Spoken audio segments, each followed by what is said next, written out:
वन्दितु सौवसिद्धे ध्रुवमचलमनोवमं गदिं पत्ते वोच्छामि समयपाहुड विनमो सुधकेवली भणितम् नमस्समयसाराय स्वानुभूत्या चकासते चित्स्वभावाय भावाय सर्वभावान्तरच्छिदे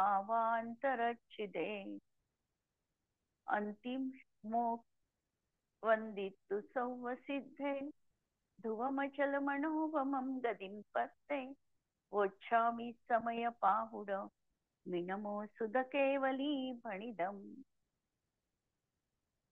अंतिम शासन नायक 1008 भगवान महावीर स्वामी की जय। द्वादशांग श्रुत देवी की जय। स्वाध्याय कक्ष संपेपर्यंत आपणा सर्वांना चतुर्विध आहाराचा त्याग असणार आहे। समयसार ग्रंथ आपण बघतो आहे आणि सर्व विशुद्ध ज्ञानाधिकार आम्ही पाहतो आहे। पहिल्यांदा आम्ही बघितलं की कर्मचेतनेचा त्याग आचार्यांनी आम्हाला सांगितला की कर्मचेतना म्हणजे मी पराचं कर्तृत्व घेतो किंवा दुसऱ्या अर्थाने पाहिलं तर प्रतिकार शक्ती असणं ही कर्मचेतना आहे। तर या मी कर्मचेतनेपासून संन्यास घेतो आहे। नंतर कर्मफल चेतना यामध्ये देखील सांगितलं की पूर्वबद्ध कर्म उदयात येणार आहे। हा जर जीव आत्मस्वभावामध्ये स्थित आहे तर तो कर्माच्या फलाला पर्यायी मध्ये वेदन करणार नाही। असताना सुद्धा तो मी कर्म भोगत नाही अशा तऱ्हेने त्याच्यापासून भिन्नत्व बघून स्व आत्मतत्वामध्ये तो लीन राहतो आणि केवळ एक आत्मतत्वाचं संचेतन करतो। आता या दृष्टिकोनातून कर्म प्रकृतींची मूळ प्रकृती आहे 8 आणि त्याच्या उत्तर प्रकृती आहे 148। सगळ्यात जास्त कर्म प्रकृती आहे नामकर्माच्या 93 प्रकृती आहे। त्याच्या खालोखाल मोहनीय कर्माच्या प्रकृती आहे 28 प्रकृती। तर या सगळ्या प्रकृतींचं जे काही फल जीवाला प्राप्त होत आहे हा असा विचार करतो की हे कर्म फल माझ्या जीवनात इकडे लक्ष देणं महत्वपूर्ण नाही। कर्माचं फळ मिळत राहील पूर्वबद्ध कर्माच्या उदयानुसार, पण आता जर मी सजग आहे तर मी माझा आत्ताचा वेळ कर्मफल काय भोगतो आहे इकडे लावण्यापेक्षा मी माझ्या आत्मतत्वात लीन राहील। म्हणजे तो वर्तमान काळ स्वतःसाठी स्वसमयामध्ये व्यतीत करेल, कर्म प्रदेशात तो स्थित होणार नाही। जसं समयसार मध्ये स्वसमय परसमय सांगितलंय की कम्म पदेस ठिदम शतम जाण परसमयम। या ठिकाणी जणू तो या कर्म फल चेतनेपासून संन्यास घेतो आहे आणि स्वतःला आत्मस्थित करतो आहे। मी एक आत्म्याचं संचेतन करतो आहे असा हा विचार करतो। समजा ज्ञानावरणाचा तीव्र उदय त्या जीवाला सुरू आहे। ज्ञानामध्ये अति मंदता आहे म्हणजे पाठांतर होत नाही, लक्षात राहत नाही, अशा प्रकारची परिणती असताना सुद्धा हा जीव त्या कर्मफलाकडे न बघता आपलं संपूर्ण लक्ष हे त्रिकाली आत्मतत्वावर केंद्रित करतो। म्हणजे कर्माच्या फलामध्ये काही तिकडे होत राहील म्हणजे पूर्वी आम्ही केलं आहे ते येत राहील उदयामध्ये, पण त्या उदयाशी हा जीव ज्ञानी जीव समरस न होता स्वतःच्या आत्मतत्वात आणि त्रिकाली आत्मतत्व त्यामध्ये हा स्थित होतो आणि अशा तऱ्हेने हा विचार करतो की मी या कर्मफलाला भोगत नाही। पहा, आम्हाला कर्म प्रकृतीची नावं सगळ्यांना माहिती आहे, ठोकळ मानाने सगळ्यांनाच माहिती आहे, पण भेद करत असताना ज्ञानावरणाच्या 5 प्रकृती आहे ज्या आमच्या ज्ञान गुणाच्या पर्यायीवर आवरण टाकतात। आमचा ज्ञान गुण हा पूर्णपणे कधीही ढाकाळला गेला, पूर्णपणे यत्किंचित देखील ज्ञान प्रगट नाही असं कोणत्याही जीवाच्या बाबतीत संभवनीय नाही. मती श्रुतज्ञान, दोन ज्ञान, मतिज्ञान आणि श्रुतज्ञान, हे प्रत्येक जीवाला असतेच असते आणि ते अनादी कालापासून आहे आणि 12व्या गुणस्थानापर्यंत हे मतिज्ञान आणि श्रुतज्ञान असणार आहे. हीनाधिकता असेल, श्रुतकेवलींच्या जीवनामध्ये पूर्णपणे श्रुतज्ञान उजागर आहे, प्रगट आहे. निगोदीच्या जीवनामध्ये पर्याय ज्ञान किंवा ज्याला म्हणतात लब्ध्याक्षर ज्ञान, अत्यल्प ज्ञान आहे की ते नसतं तर तो अजीव म्हटल्या गेला असता. इति अल्प ज्ञान हे त्यांच्या जीवनात आहे, पण त्यांनाही ज्ञान त्या ठिकाणी आहे. त्या ज्ञानाचं कधीही क्षरण होऊ शकत नाही. म्हणून लब्ध्याक्षरात्मक ज्ञान किंवा पर्याय ज्ञान असं त्याला म्हटलेलं आहे. असे हे ज्ञान गुणावर आवरण टाकणारे 5 कर्म. आणि हा जीव विचार करतो आहे की या कर्माचं फल मी भोगत नाही, मी एक आत्मसंचेतनच करतो आहे. अर्धे शब्द आपण वाचणार आहोत, अर्धे शब्द आम्ही मनात गृहीत धरायचे आहे. जसं मी मतिज्ञानावरण कर्माचं फल भोगत नाही, चैतन्य स्वरूप आत्म्याचे संचेतन करतो, अर्थात एकाग्रतेने अनुभव करतो. मतिज्ञान हे 5 इंद्रिय आणि मनाच्या निमित्ताने होणार आहे. आणि मतिज्ञान होण्यासाठी मतिज्ञानावरण कर्माचा क्षयोक्षम हवा असतो. मतिज्ञानाचा क्षयोक्षम कसा प्रगट होतो, तर व्याख्या एकदा थोडी रिवाइज करू आपण मतिज्ञानावरण कर्माची. मतिज्ञानाची की जेव्हा मतिज्ञानावरण कर्म असं आहे की याच्यामध्ये सर्वघाती आणि देशघाती रूपाच्या प्रकृती असतात. तर आम्हाला सर्वघातीचा जर उदय आला तर यत्किंचितही ज्ञान प्रगट होणार नाही. म्हणून आम्हाला सर्वघातीचा उदय काही प्रमाणात जरी असला तरी काही प्रमाणात आम्हाला सर्वघातीचा पूर्णांश आणि उदय चालणार नाही.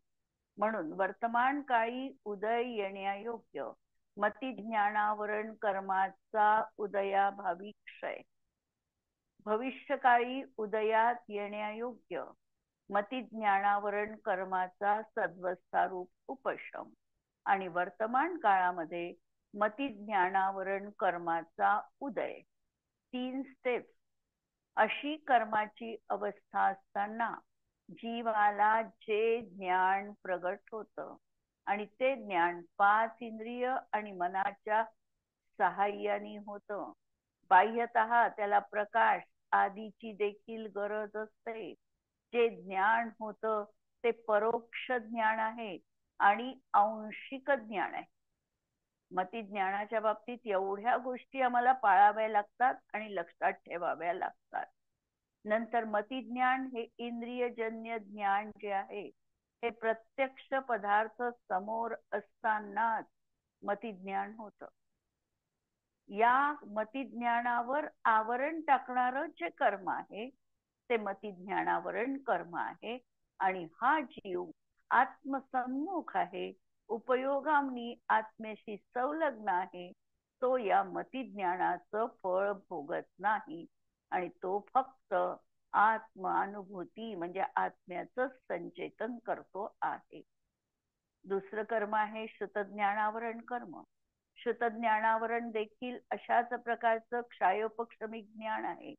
हे क्षायोपक्षमिक ज्ञान असल्यामुळे आजचा जी मतिज्ञानाची व्याख्या आपण बघितली हीच याही ठिकाणी आम्हाला घटित करायची आहे.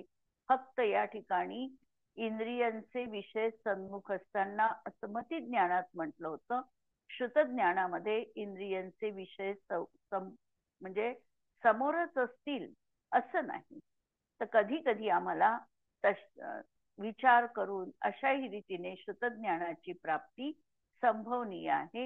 हे ज्ञान देखील 5 इंद्रिय आणि मनाच्या अवलंबनाने होतं. एक देश आहे आणि परोक्ष रूप आहे. परोक्ष यासाठी म्हणायचं की इंद्रियांची आणि मनाची गरज त्याला भासलेली आहे. ज्ञान तात्म्याला होणार आहे, पण इंद्रियांच्या माध्यमाशिवाय ज्ञान होणं संसारी अवस्थेत अशक्यप्राय आहे. तर अशा तऱ्हेने यांचा संबंध लावून या श्रुतज्ञानावर आवरण टाकणारं जे कर्म आहे ते श्रुतज्ञानावरण कर्म आहे. हा जीव विचार करतो आहे, मी श्रुतज्ञानावरण कर्माचं फल भोगत नाही, चैतन्यमय आत्म्याचं संचेतन करतो. मी अवधी ज्ञानावरण कर्माचं फल भोगत नाही, चैतन्यमय आत्म्याचे संचेतन करतो. अवधी ज्ञान हे दोन तऱ्हेच आहे. एक भवप्रत्यय अवधी ज्ञान आणि दुसरं गुणप्रत्यय अवधी ज्ञान. नारकी आणि देवांना तो भव प्राप्त झाल्यानंतर त्यांना जे ज्ञान होतं ते भवप्रत्यय अवधी ज्ञान म्हणतात. या अवधी ज्ञान देखील क्षयोपक्षमिक ज्ञान असल्यामुळे याला देखील क्षयोपक्षमाचीच व्याख्या घटित करावी लागते.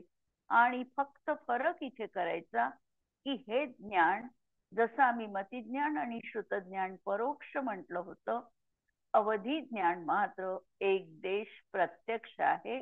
कारण ते आत्म्यापासून इंद्रियांच्या सहाय्याच्या शिवाय, मनाच्या सहाय्याच्या शिवाय उत्पन्न होतं, डायरेक्ट आत्म्याच्या द्वारे उत्पन्न होतं. म्हणून हे प्रत्यक्ष आहे. आणि प्रत्यक्ष असताना देखील सकल प्रत्यक्ष नाही, म्हणून ते विकल प्रत्यक्ष आहे. आणि अवधी ज्ञान केवळ रूपी पदार्थांना जाणू शकतं, म्हणजे पौद्गलिक पदार्थांना जाणू शकतं. बाकीची जी 5 द्रव्य आहे, आत्मा, धर्म, अधर्म, आकाश आणि काल, यांना जाणण्यासाठी मतिज्ञान समर्थ नाही. या मतिज्ञानावर जे आवरण टाकणारं कर्म आहे हे अवधी ज्ञानावर आवरण टाकणारं जे कर्म आहे ते अवधी ज्ञानावरण कर्म आहे. चौथं कर्म आहे ते मनपर्यय ज्ञानावरण कर्म. मनपर्यय ज्ञानावर जे आवरण टाकतं, आणि मनपर्यय ज्ञान देखील क्षयोपक्षमिकच ज्ञान आहे. आणि हे ज्ञान जेव्हा परत हे ज्ञान देखील एक देश प्रत्यक्ष आहे, आणि प्रत्यक्ष असताना सुद्धा केवळ हे रूपी पदार्थांना जाणू शकतं. हे ज्ञान देखील आत्म्याला जाणण्यासाठी समर्थ नाही. मनपर्यय ज्ञानाने कोणतीही व्यक्ती आत्मतत्वाला जाणू शकत नाही. आत्मतत्वाला जाणण्यासाठी आमच्या जवळ असलेली मतिश्रुत ज्ञान ही दोन पुरेशी आहे. आणि शेवटचं आहे केवल ज्ञानावरण कर्म. केवल ज्ञान हे संपूर्ण द्रव्यांना त्याच्या संपूर्ण गुणसहित, पर्यायसहित जाणण्याची क्षमता केवल ज्ञानामध्ये आहे. ही शक्तिरूपाणी हे प्रत्येकाजवळ विद्यमान आहे. शक्तिरूपाणी लक्षात घ्या शब्द. आणि पर्यायी मध्ये मात्र हे 13व्या गुणस्थानात अभिव्यक्त होणार आहे. तोपर्यंत केवल ज्ञान होणार नाही.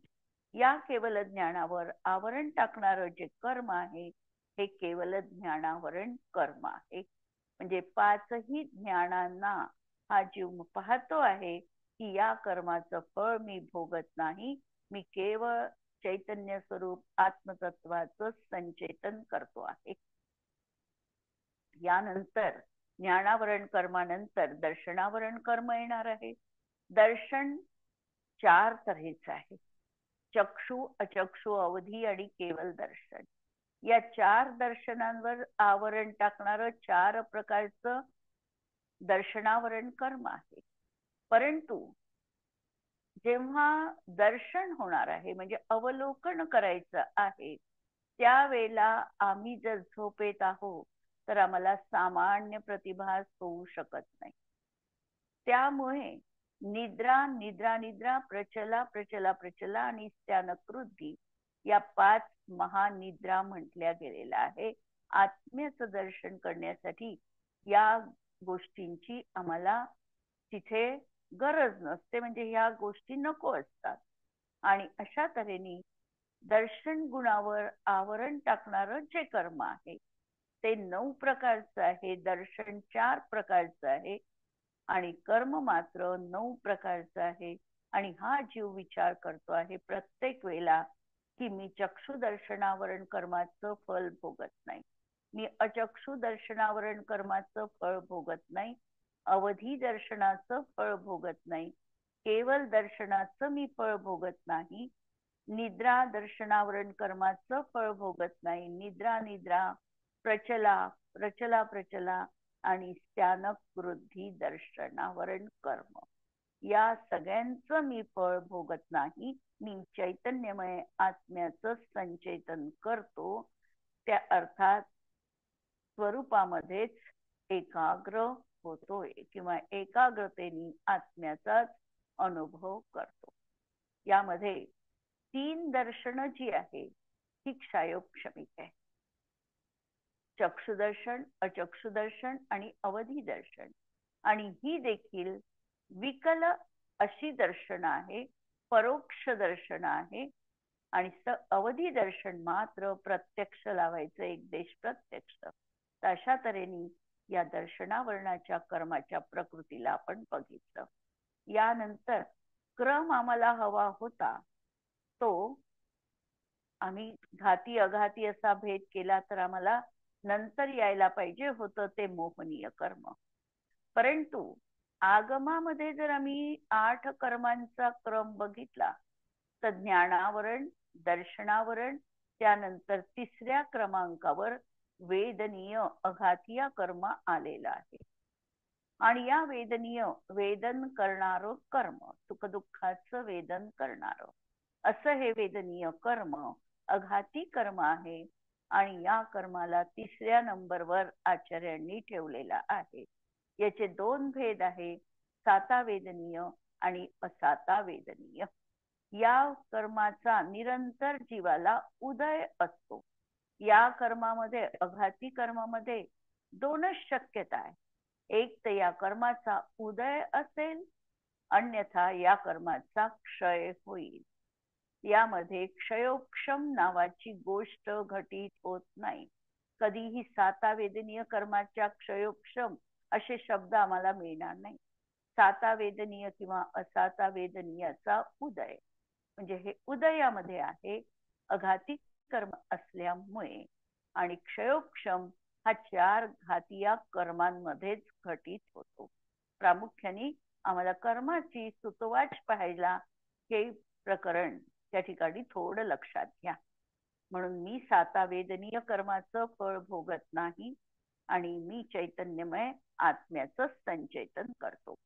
यानंतर क्रम आलेला आहे मोहनीय कर्माचा. मोहनीय कर्माचे मुख्य 2 भेद आहे. एक दर्शन मोहनीय आणि दुसरं चारित्र मोहनीय.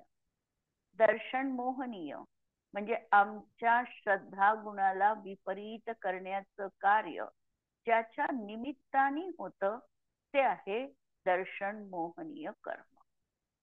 या दर्शन मोहनीय कर्मापैकी याचे 3 भेद आहे, मिथ्यात्व, सम्यक मिथ्यात्व आणि सम्यक प्रकृती.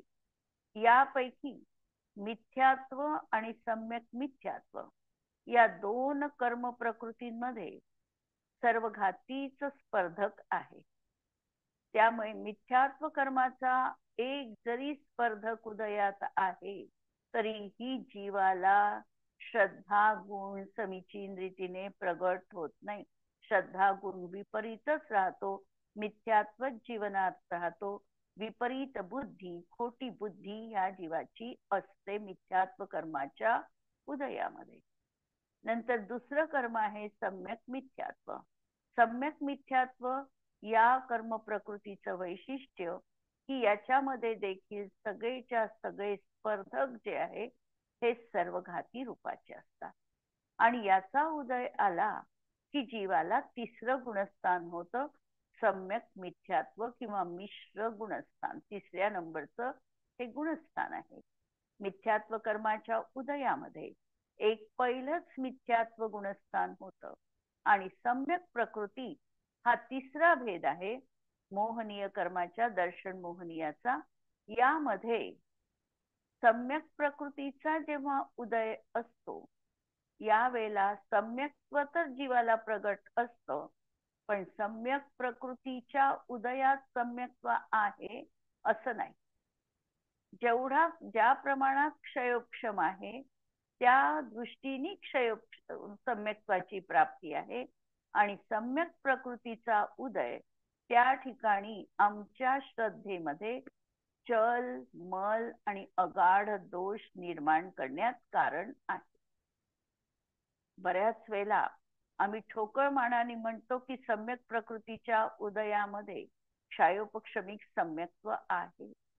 हे आमचं कथन चुकीचं आहे.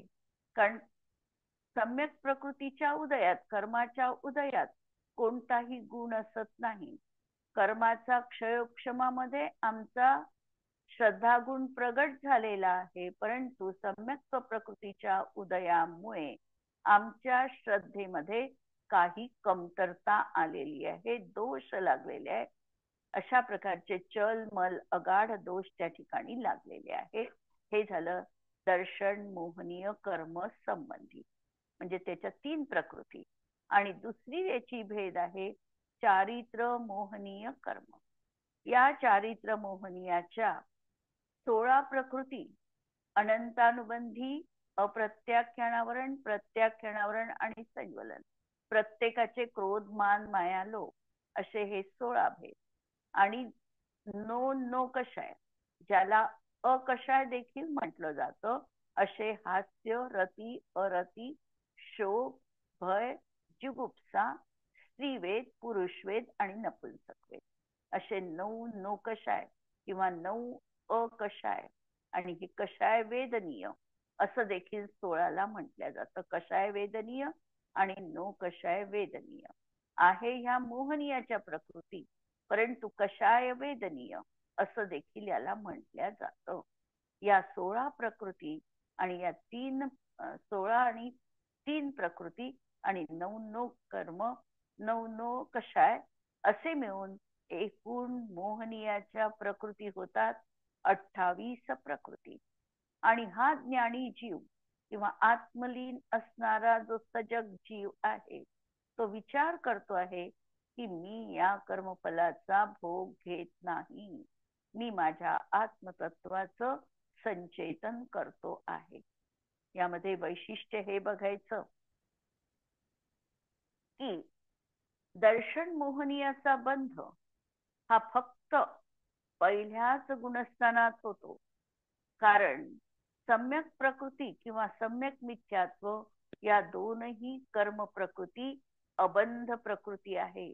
म्हणजे या उदयात असल्या तरी देखील जीवाला नवीन कर्मबंध होत नाही. त्यामुळे मिथ्यात्वाचा बंध किती गुणस्थान पर्यंत आहे, तर पहिल्याच गुणस्थानात आहे. तो 4थ्या गुणस्थानात एकदम जाणार असतो किंवा 5व्यात जाणार असतो किंवा 7व्यात जाऊ शकतो. आणि त्याचा हा मिथ्यात्वाचा बंध त्या ठिकाणी बंध विच्छुत्ती होते, बंध रुकल्या जातो. तर अशा या मोहनीयाच्या 28 प्रकृती आणि या 28 प्रकृतींचं हा जीव विचार करतो आहे की मी याचं फळ भोगत नाही. दुसरं, सम्यक्त्व होत असताना जीवाला जसा मिथ्यात्वाचा अनुदय पाहिजे त्याचप्रमाणे चारित्र मोहाच्या ज्या अनंतानुबंधी चतुष्क म्हणतात त्याचा देखील या जीवाला अनुदय असावा लागतो. मिथ्यात्वामध्ये सर्वच्या सर्व स्पर्धक सर्वघाती रूपाचे आहे. त्यामुळे याच्या काही प्रकृतींचा उदय आला असं आम्हाला अजिबात करता येत नाही. म्हणून मिथ्यात्वाला जर आम्हाला दूर लोटायचं असेल किंवा आम्हाला सम्यक दर्शनाची प्राप्ती करायची असेल तर प्रथमतः या मिथ्यात्वाला आम्हाला पहिल्यांदा भोगून टाकावं लागतं किंवा नंतर भोगण्यायोग्य करून आमच्या जीवनात मिथ्यात्व विरहित अवस्था आधी तयार करावी लागते, त्याच्यासाठी प्रिपरेशन करावं लागतं. आणि मग त्या अवस्थेत आला की मिथ्यात्वाचा तिथे उदय असत नाही आणि हा जीव समीचीन आत्मेची अनुभूती म्हणजे सम्यक दर्शन प्राप्त करू शकतो. असे हे कर्मशास्त्राचे काही थोडक्यात आपण विशेषण बघतो आहे. साता मोहनीयापर्यंत आपण आलेलो आहे आणि मोहनीयानंतर नंतरचं 5वं कर्म जे येणार आहे ते आयु कर्म. आयु कर्मामध्ये 4 प्रकारच्या आयु असतात. नरकायु, मनुष्यायु, तिर्यंचायु आणि देवायु.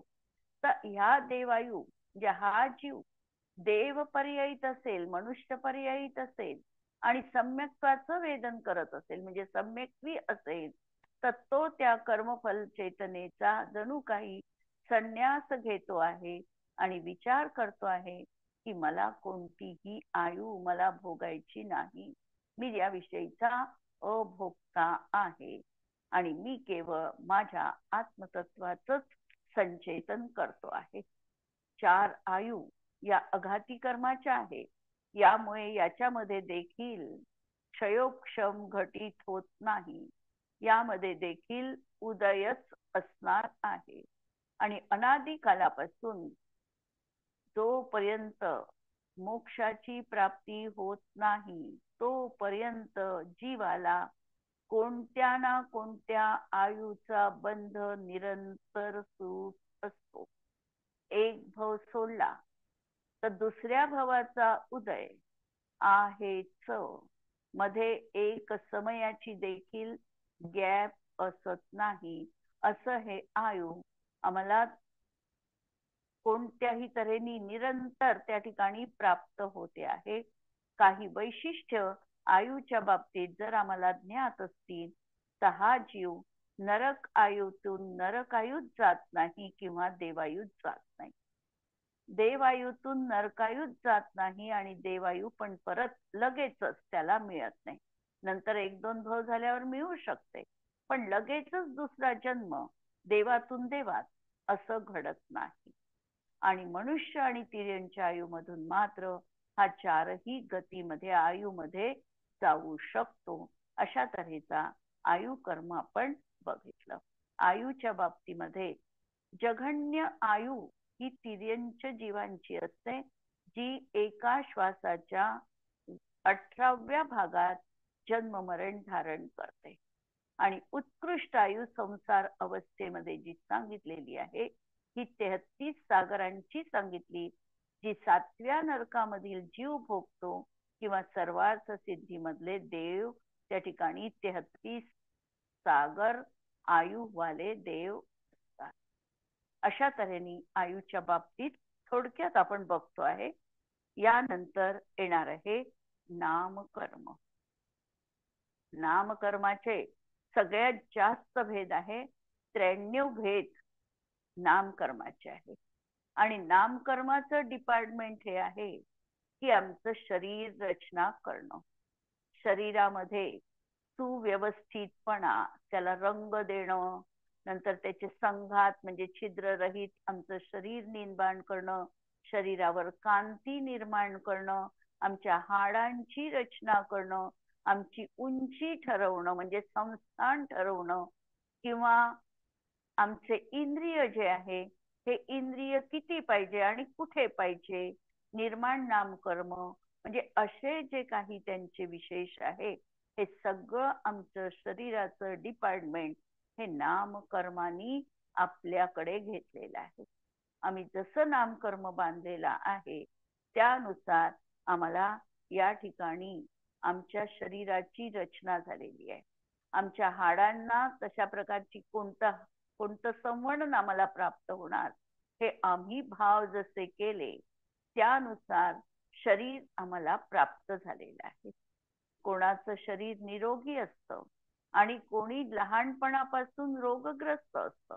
असं का होतं? तर ते त्याचंच कर्म आहे. आणि या कर्मामध्ये जर त्याला अशुभ नामकर्माचा उदय असेल अस्थिर नामकर्माचा उदय असेल तर अशा प्रकारचं त्याला रोग अवस्था त्या ठिकाणी प्राप्त होईल. आणि जर त्या व्यक्तीचं असं काही कर्म असेल तर चांगलं बांधलं असेल त्यांनी तर त्याला स्थिर नामकर्माचा शुभ नामकर्माचा असा उदय राहील. त्याच्या निरोगी अवस्था त्याच्या जीवनामध्ये त्याला राहील. अशा तऱ्हेने या नामकर्माच्या प्रकृती पहिल्यांदाच आहे गती. गती नामकर्म आम्ही आत्ता आयु बघितली. आयु हे देखील अघाती कर्मात आहे आणि गती नामकर्म हे नामकर्म आहे आणि हेही अघाती कर्म आहे. पण या दोन मध्ये खूप फरक आहे. कारण गती नामकर्माचा बंध हा जीवाला निरंतर होतच असतो. कोणती ना कोणती गती हा बांधतच आहे. पण आयु मात्र हा जीव आपल्या भवामध्ये मॅक्झिमम एका भवात 8 वेळा बांधू शकतो. आणि आयुबंधासाठी विशिष्ट नियम आहे आणि त्या नियमानुसारच या जीवाला आयुचा बंध होतो. गतीच्या बाबतीत तसं नाही. जर आम्ही आत्ता आमचे परिणाम अत्यंत संक्लेश असतील तर आम्ही नरक गतीचा बंध करू. जर आमचे मायाचारी युक्त परिणाम असतील तर आम्हाला तिर्यंचक गतीचा बंध होईल. आमचे अगदी स्वभाव मार्दवंश रुजू परिणाम असेल किंवा आम्हाला परिग्रहाचा अनिवार्य ओढ नसेल तर आम्हाला मनुष्य गतीचा बंध होईल. गतिबंध हा प्रतिसमय होतोय पण आयुबंध मात्र हा विशिष्ट वेळीच होणार आहे आणि त्याची ही प्रक्रिया आहे. म्हणजे 2/3 आयुष्य व्यतीत झाल्यानंतर ज्याला म्हणतात आम्हाला जो आयुबंध होणार आहे हा त्या 1/3 मध्ये आयुबंध होणार आहे. अशा तऱ्हेने आयुबंधाला विशेष प्रक्रिया सांगितलेली आहे. इथे आम्ही बघतो आहे गती ही जी निरंतर बांधल्या जाते आणि गतीच्या बाबतीत आम्ही समजा कितीही कोणतीही गती बांधली असेल तरी उदयात येताना जी आयु आम्ही भोगतो आहे त्या आयु रूप ती गती होऊन उदयात येते. म्हणजे समजा आत्ता आम्ही मनुष्य गती भोगत आहोत. आत्ता आम्हाला देवगतीचा उदय येणार होता किंवा होता आमच्या सत्तेत आहे. पण देवगतीचा उदय इथे येऊ शकत नाही मनुष्य गतीत. मग ते देवगतीचा उदय मनुष्य गती रूपाने परिणत होऊन आम्हाला फळ देऊन निघून जातं. अशा तऱ्हेची प्रक्रिया नामकर्मामध्ये सातत्याने घडत असते.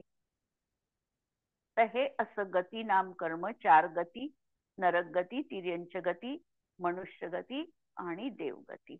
नंतर गती जाती. जाती म्हणजे विशिष्ट एका कोणत्या तरी नियमानुसार संग्रह करणं म्हणजे जाती झाली. म्हणजे एक इंद्रियाला धरून जेव्हा आम्ही संग्रह केला तेव्हा त्याला म्हटलं एकेंद्रिय जाती. म्हणजे जो जो एकेंद्रिय आहे त्याची जाती ही एक इंद्रिय जाती. जे जे द्विइंद्रिय वाले जीव असतात त्यांची जाती द्विनिंद्रिय जाती.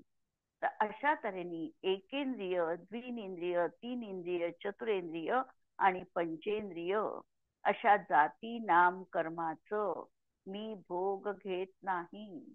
तर मी एक आत्मतत्वाचं संचेतन करतो आहे. त्यानंतर शरीराचे भेद येणार आहे. गती, जाती, शरीर तत्वार्थ सूत्रामधलं नामकर्माचं सूत्र लक्षात ठेवायचं. गती, जाती, शरीर, अंगोपांग, निर्माण हे जे सूत्र आहे त्याच्यामध्ये 93 प्रकृती त्यांनी सांगितल्या आहे. पण भेद करताना 42 भेद केलेले आहे आणि या 42 भेदांच्या माध्यमातून या 93 प्रकृती तिथे गर्भित आहेत. म्हणून आता नंतरचा भेद आहे शरीर नामकर्माचा. शरीर किती आहे तर शरीर हे 5 आहे. औदारिक शरीर, वैक्रियक शरीर, आहारक शरीर, तैजस शरीर आणि कार्मण शरीर. शरीराच्या बाबतीत वैशिष्ट्य हे आहे की तैजस आणि कारमान हे शरीर अनादी कालापासून आम्हाला मुक्ती प्राप्त होईपर्यंत राहणारच आहे.